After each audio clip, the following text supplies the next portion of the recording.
आश्वासन पूर्ती त्या बाबतीमध्ये हे सरकार शून्य आहे, कृतीशून्य आहे, कृतीहीन आहे। आपल्याला मी सगळी आश्वासनं मगाशी जी वाचून दाखवली, पेट्रोल दरवाढ आम्ही रोखणार, जीवनावश्यक वस्तूंच्या किमती आम्ही नियंत्रणात आणू, दहशतवादाचा बिमोड करू, राज्यामधल्या कायदा सुव्यवस्थेचा प्रश्नाच्या बाबतीमध्ये असं अनेक विषयासंदर्भामध्ये भूमी अधिग्रहण कायद्याचा विषय असेल, ज्या ज्या गोष्टींच्या आश्वासनं या केंद्रातल्या सरकारने दिली त्या एकही आश्वासन काळा पैशाच्या बाबतीत सांगितलं, 15 लाख रुपये अकाउंटला जमा करून सांगितलं, ज्या ज्या गोष्टींचं त्यांनी आश्वासन दिलेलं आहे त्या कुठल्याही गोष्टीची पूर्तता झालेली नाही आहे। त्यामुळे जर पूर्तता काही झाली असती तर मार्ग देता आले असते। गेल्या वर्षभरामध्ये मोदीजींच्या नेतृत्वाखाली देशामध्ये काम करत असताना संपूर्ण जगभरामध्ये जे मोदीजींनी उपलब्धी प्राप्त करून दिली देशाला, देशातल्या लोकांना स्वाभिमान प्राप्त करून दिला, हा सर्वात मोठी गोष्ट असं मला वाटतं। कारण माणूस एकदा उपाशी राहूनही स्वाभिमान जर आपल्याकडे असलं तर तो जगू शकतो आणि म्हणून मोदीजींच्या ह्या क्षेत्रामध्ये खूप मोठी उल्लेखनीय अशी कामगिरी त्यांनी केलेली आहे। गेल्या वर्षभरामध्ये भ्रष्टाचार काँग्रेसचे लोकही खोटे चुकीचे आरोप सुद्धा लावू शकले नाही, ही सर्वात मोठी उपलब्धी असा माझं म्हणणं आहे। कारण भ्रष्टाचाराच्या विरोधावरती काँग्रेस सरकारला घरी बसावं लागलेलं आहे। कुठल्याही क्षेत्रामध्ये कुठलाही काम करत असताना कुठलाही काम शेवट नसतो आणि कुठलाही काम एकदम चांगलं झालेलं असं म्हणता येणार नाही। चांगल्या कामाला आणखीन चांगल्या काम करण्यासाठी वाव असतो त्याच्यामध्ये। स्वच्छता बाबतीत आपण जर सांगितलं तर मोदीजी खूप काम करतात, भारतीय जनता पक्षातले लोक आणि कार्यकर्ते खूप काम करतात, परंतु ब्युरोक्रॅटिक सिस्टममध्ये जे काही परिवर्तन यायला पाहिजे तर ते हवा तितकं आलेलं नाही असं म्हटलं तरी चालेल। तर तिथे आणखीन कमी पण आहे, कारण मी खासदार म्हणून काम करत असताना आताही शौचालय बांधण्यासाठी परवानगी घेण्यासाठी नाके नवी येते, तर इथे आणखीन आपल्याला स्कोप आहे करण्यासाठी। असे सर्व क्षेत्रामध्ये स्कोप आहेत ना। ब्युरोक्रॅटिक सिस्टममध्ये भ्रष्टाचार सरकारी पातळीवरती पक्ष म्हणून किंवा मंत्री म्हणून कुठून आवाज येत नसला तरी 100% अधिकारी वर्गांमध्ये भ्रष्टाचार कमी झाला असं मी तर मुळीच म्हणणार नाही। कारण मी तर पहिल्या दिवसापासून जोरात ह्या विषयात काम करतोय। 5 पैकी विचारायचं तर मी तुम्हाला 6 देईन, मोदीजींना मी 6 मार्क देईन। म्हणजे हे मी सांगतो म्हणून नाही, लोकसभेचा रेकॉर्ड म्हणतोय। काय पहिल्या वर्षामध्ये काँग्रेसच्या प्रधानमंत्र्यांनी किती व्हिजिट केला त्यापेक्षा जास्त त्यांनी केलं, विदेशात व्हिजिट केलं म्हणून इथे काम कमी केलं कदा नाही, त्याचाही असा रेकॉर्ड म्हणतो की त्यांच्यापेक्षा जास्त कार्यकाळ त्यांनी ऑफिसमध्ये काम केलं। गुड्स किती डिलिव्हर केले तर त्यापेक्षा जास्त डिलिव्हर केले। 1 वर्षामध्ये 54 बिल पास केलं आम्ही लोकांनी, 54 हा का छोटा आकडा नाहीये। भ्रष्टाचाराच्या बाबतीत आम्ही इतकं रान उठवलं, पहिल्याच मीटिंगमध्ये SITचं गठन केलं, पहिल्या वर्षाच्या कार्यकाळामध्ये मनी बिलमध्ये अमेंडमेंट केलं आम्ही। इतके सर्व भरपूर, म्हणजे कुठल्याही स्तरावरती काँग्रेसच्या लोकांनी कुठल्याही मुद्द्यावरती आम्हाला विचारावं त्या मुद्द्यामध्ये आम्ही त्यांच्यापेक्षा जास्त काम केलेलं हे सिद्ध होईल।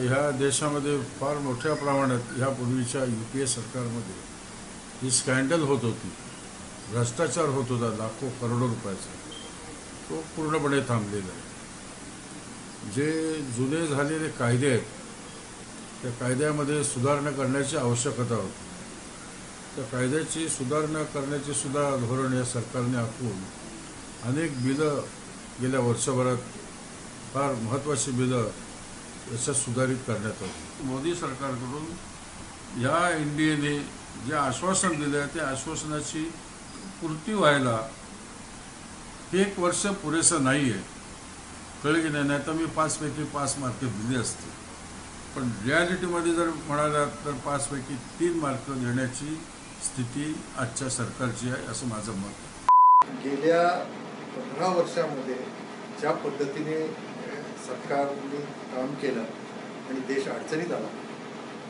त्यामुळे एका अडचणीच्या मार्गातून पुढे जाणं असा प्रयत्न मोदी सरकारचा चाललेला आहे। त्याच्यामध्ये अनेक निर्णय चांगले आहेत, पण त्याच्यामध्ये एक निर्णय जो त्यांनी GST आणण्याचा केलेला आहे, मला असं वाटतं की एक खूप महत्त्वाचा असा निर्णय आहे। दुसरा म्हणजे जर आपल्याला शांती असेल तर विकास होऊ शकतो आणि आपली जवळचे शेजारी त्यांच्याशी मैत्रीपूर्ण व्यवहार करण्याचा जो त्यांचं जे धोरण आहे आणि अनेक राष्ट्रांशी संबंध ठेवून त्या माध्यमातून देशाची प्रगती करण्यासाठीचा जो त्यांचा प्रयत्न आहे, मला असं वाटतं हा एक त्यांचा जो प्रयत्न आहे तो महत्त्वाचा आहे।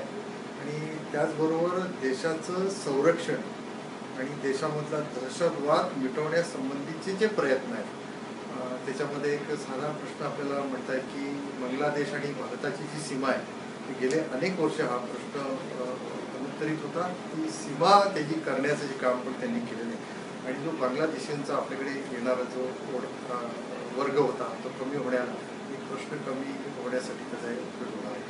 माझ्या मते अजून एक जो प्रयत्न सरकारचा चाललाय त्याच्यामध्ये मी सुद्धा आहे, मी फायनान्स कमिटीमध्ये आहे. भ्रष्टाचार कमी होण्यासाठीचा जो प्रयत्न आहे तो एक मोठा प्रयत्न सरकारचा चालू आहे.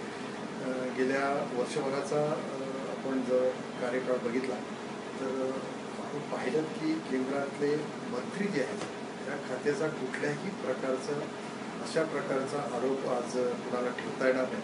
त्यामुळे भ्रष्टाचार मुक्त शासन निर्माण करण्याचा सरकारचा जो प्रयत्न आहे तो खूप आवश्यक आहे. किती रेटिंग द्याल तुम्ही या सरकारला आतापर्यंतच्या कामकाजाला? 5 स्टारपैकी किती स्टार द्याल? 5 ही. नरेंद्र मोदींनी या देशाचे पंतप्रधान म्हणून पदभार स्वीकारल्यानंतर वर्षभराच्या कालखिर्दीमध्ये पहिला अर्थसंकल्प आणि दुसरा अर्थसंकल्प, पहिला तात्पुरत्या स्वरूपाचा होता आणि दुसरा अर्थसंकल्प सादर करत असताना महत्त्वाचे जे निर्णय घेतले ते जनधन योजना, प्रधानमंत्री आदर्श गाव योजना किंवा विमा सुरक्षा योजना हे अतिशय महत्त्वाचे निर्णय आणि त्याचा दूरगामी परिणाम येणाऱ्या पिढीवर होणार आहे. आणि स्वच्छता अभियान हे महत्त्वाचे निर्णय नरेंद्र मोदीजींनी त्यांच्या काळामध्ये एका वर्षभरात घेतले. या निर्णयाचा फायदा लोकांमध्ये, भारतीयांमध्ये, देशात आणि परदेशामध्ये, पर्टिक्युलरली परदेशामध्ये सुद्धा जास्त प्रमाणात लोकांमध्ये एक विश्वासाचं वातावरण निर्माण झालं. परदेशी गुंतवणूकदारांमध्ये चांगलं विश्वासाचं वातावरण निर्माण झालं. त्याचा फायदा यापूर्वी आणि आत्ताच्यामध्ये फरक जाणवतो. माझ्या दृष्टीनं महत्त्वाचे निर्णय जे अजून सरकारनं घ्यायला पाहिजे, लँड ॲक्विजिशन बिल, भूमी अधिग्रहण कायदा, ह्या कायद्यामध्ये पुनर्विचार करून शेतकऱ्यांच्या भावना जाणून, विशेष करून आमच्या शिवसेनेच्या भावना लक्षात घेऊन आणि मित्रपक्षाच्या भावना लक्षात घेऊन हे बिल मंजूर करत असताना ते थोडंसं सावधगिरीनं, सावध पावलानं निर्णय घेणं अतिशय गरजेचं आहे. सरकारनं उद्योग क्षेत्राबरोबर कृषी क्षेत्राला सुद्धा तेवढं प्राधान्य देणं गरजेचंच आहे. अन्यथा एकंदरीत सरकारच्या विषयी लोकांचा जो समज होता, लोकप्रियता होती, त्याला कुठं धक्का पोचायला नको. आणि आता गुजरातची बुलेट ट्रेनला जवळजवळ 1 लक्ष कोटी रुपयाचं बजेट एका बाजूला, ग्रामीण भागाची अर्थव्यवस्था ज्याच्यावर अवलंबून आहेत ग्रामीण रस्ते, त्याचं बजेट कमी केलेलं आहे. सर्व शिक्षा अभियानाचं बजेट कमी केलेलं आहे. आरोग्यामध्ये म्हणावी अशी वाढ झालेली नाही. या क्षेत्राकडे सुद्धा सरकारनं तेवढंच गांभीर्यानं पाहिलं पाहिजे. 5 पैकी माझ्या माहितीप्रमाणे 3.5 ते 4 गुण ह्या सरकारला द्यायला काही हरकत नाही. जे 2 सर्वात महत्त्वाचे मुद्दे आहेत की ब्लॅक मनी बिल आणि GST बिल, हे सर्वात महत्त्वाचे आहेत. त्याचनंतर जो मोदी सरकारने आपल्या पंतप्रधानांनी स्वच्छता अभियान हा एवढा मोठा अभियान पूर्ण देशभरात राबवला. मला वाटत नाही की कुठल्याच आत्ताच्या या अगोदरच्या प्रधानमंत्र्यांनी जो स्वच्छतेवरती जेवढं लक्ष द्यायला पाहिजे होतं तेवढं दिलं नाही. आत्ताचे 1 वर्षामध्ये जे धोरण आणि जे निर्णय या मोदी सरकारने घेतलेले, NDA सरकारने घेतले, तेच या 4 वर्षामध्ये कसे पूर्ण होतील याकडे आपल्या सरकारचं लक्ष पूर्णपणे असलं पाहिजे. कुठले वेगळे धोरण करण्याची आवश्यकता नाही. ही जी धोरणं ह्या 1 वर्षामध्ये केलेली आहेत आणि पुढे करणार आहोत ती लवकरात लवकर कशी पूर्ण होतील. कारण की आपल्या देशामध्ये एकदा कुठली योजना आली त्याची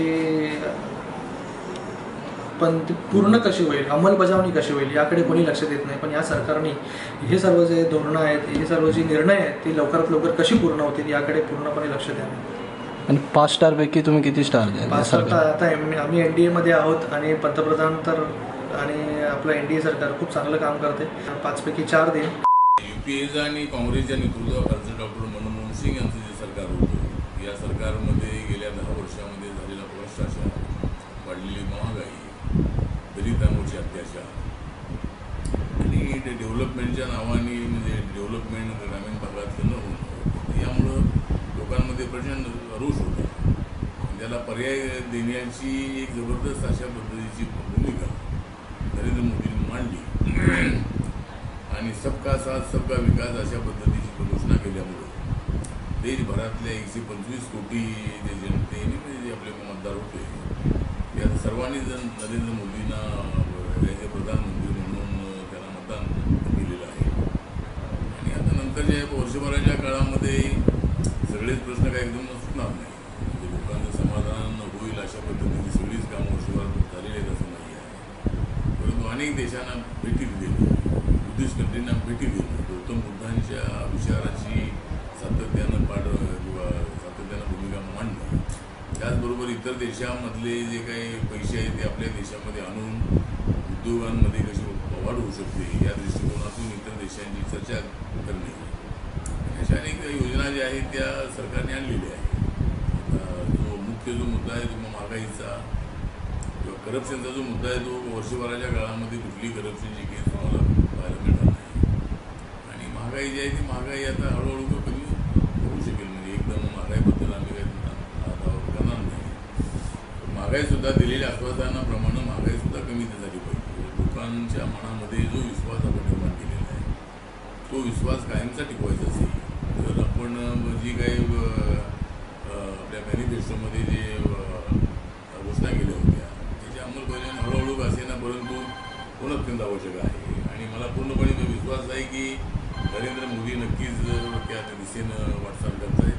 नरेंद्र मोदींना वेळ देणं अत्यंत आवश्यक आहे. एकदम एका वर्षामध्ये आपण त्यांच्यावर एकदम